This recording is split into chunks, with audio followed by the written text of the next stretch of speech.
আমি সিনেমার থেকেও দেখছিলাম যে দর্শকের ডানে বামের প্রতিক্রিয়া অ্যাকচুয়ালি তারা কি করছে। আগের বছর আমার অভিষেক হয়েছিল বড় পর্দায়, দর্শক আমাকে দেখেছিল কাজল রেখা হয়ে। সো কাজল রেখা অন্যরকম একটা গল্প, আর ওখান থেকে বেরিয়ে এসে আমার নীলচক্রে এবছর যেটা রিলিজ হয়েছে আজকে, সেখানে আমাকে রাইমার চরিত্রে দেখতে পারবে। সো দুটো একদম দু প্রান্তের গল্প, দুই প্যাটার্নের গল্প, কোনোটার সাথে কোনোটা মিল নেই। ওটা 400 বছর আগে, এটা একদম এই জেনারেশনের এখনকার গল্প। আর রাইমা চরিত্রে কাজ করে আমি ভীষণ স্যাটিসফাইড।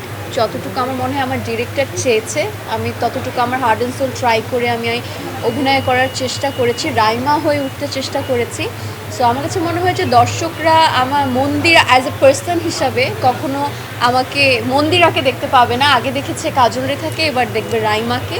আর যখন আমি দর্শকের সাথে বসে হলে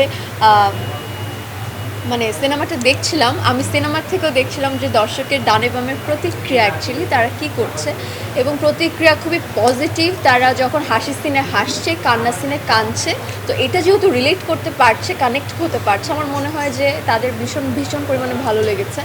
এবং সিনেমা শেষ হওয়ার পর আমি অনেক পজিটিভ ভাইব পেয়েছি, প্রচুর ভালো ভালো প্রশংসা শুনছি আমাদের গল্প নিয়ে, মেসেজটা তাদের দারুণ লেগেছে। তো আমার তো মানে ঈদে যেমন আমরা সকলে আনন্দে থাকি, আমি সিনেমা নিয়ে এখন প্রচুর আনন্দে আছি। আমার চরিত্রটা আসলে খুবই সিম্পল। এই যুগের একটা মেয়ে মিডিল ক্লাস ফ্যামিলি থেকে বিলং করছে, তার লাইফে খুবই আপস অ্যান্ড ডাউনস, প্রত্যেকটা মানুষের লাইফে যেরকম ঘটে নানান রকমের দুর্ঘটনা, ওরকমই একটা ঘটেছে। সব কিছু বলে দিলে দর্শক হলে গিয়ে দেখবে না, আমার স্পিচে শুনবে। তো ব্যাপারটা হচ্ছে যে আমাদের গল্পে যেটা মূল প্রাধান্য সেটা হচ্ছে যে এখনকার জেনারেশনের মুঠোফোনের মাধ্যমে এবং সোশ্যাল মিডিয়ার মাধ্যমে যেরকম গুড কিছু মানে পজিটিভ সাইডও আছে, নেগেটিভ সাইডও আছে। তো আমরা দুটোই তুলে ধরার চেষ্টা করেছি, ভালোটাও মন্দটাও।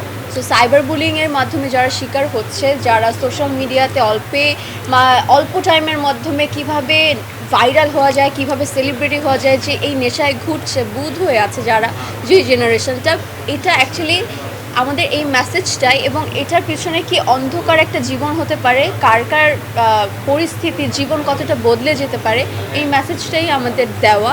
তো আমার কাছে মনে হয় যে দর্শক হলে আসছে আজকে ঈদে এত তাড়াহুড়ো, তারপর আমাদের সিনেমা এসে দেখেছে, তো তারা সিনেমাটা দেখলে অ্যাকচুয়ালি বুঝতে পারবে আমরা কি মেসেজটা দিতে চেয়েছি এবং কতটা সারপ্রাইজিং ব্যাপার আছে, ধামাকা ব্যাপার আছে। তো হলে গিয়ে নীলচক্র দেখতে হবে না, আমি সব কিছু বলে দেবো না। আসলে হয় যে দর্শক অলওয়েজ মুখিয়ে থাকে নতুনত্ব বিশ্বমানের থার্মিক্স রড, সালাম স্টিল থার্মিক্স, দেশের একমাত্র থার্মিক্স রড, কিছু উপভোগ করার জন্য।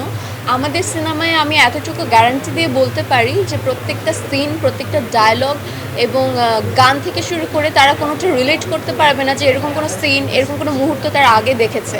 যতটুকু যে দেখবে পুরোটাই নতুনত্ব খুঁজে পাবে তারা, একদম আমাদের বাংলাদেশের গল্প, এবং কানেক্ট করতে পারবে আমাদের চারপাশে যেটা হচ্ছে। সো আমাদের গল্পের মধ্যে এরকম কোনো প্যাটার্নও নেই যে বলতে পারবে যে আমরা কপি করেছি, এরকমও কোনো কিছু পাবে না। পুরাটাই নতুনত্ব, গান উপভোগ করবে, দৃশ্য উপভোগ করবে, গল্পটা এনজয় করবে। আমার মনে হয় দর্শকের অলরেডি ভীষণ পরিমাণে ভালো লেগেছে। আমি যতটুকু রেসপন্স পেয়েছি, যতটা প্রশংসা পেয়েছি, বালম ভাই আপনি বলেন। সো আমার কাছে মনে হয় যে মানুষের ভালো লাগবে, আমি তো খুবই প্রত্যাশা রাখছি।